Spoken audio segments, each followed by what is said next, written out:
All right, coming up, Kathy Quinn tells us about supply chain issues worldwide that are affecting us in a big way right here in the metro.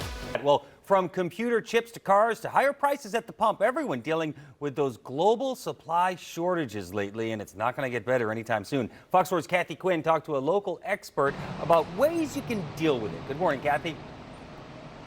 Good morning. Yes, you're going to have to deal with it because it's a vicious cycle. You mentioned it. You got the labor shortage, the chip shortage, to 60,000 truck drivers nationwide they're looking for to deliver those goods. It is a global shortage, and most definitely you're going to have to deal with it, especially your very important time, the holidays. And if you don't plan ahead, it could change the way you celebrate.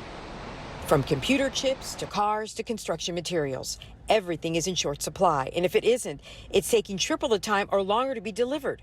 And while some experts predict it's not going to get better anytime soon, others say if that's the case, then people need to learn to deal with it by planning ahead and adding in time for the delays. Also, budget extra for the higher costs of the goods. Like everyday things, you'll know, the higher prices at the pump, groceries, milk, eggs. Instead of waiting and wondering and worrying, Mark Dohnalek from Pivot International in Lenexa, it's a global manufacturing and engineering company. He says the key is to be as creative as you can while you're planning ahead. Due to the fact there is scarcity of goods across all facets, it's driving the cost of the products up. And that's impacting everybody's everyday life in terms of living standards, cost of living.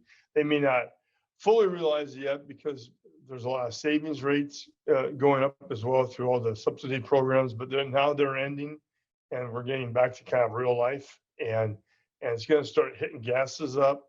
Everything across the board is up disproportionately.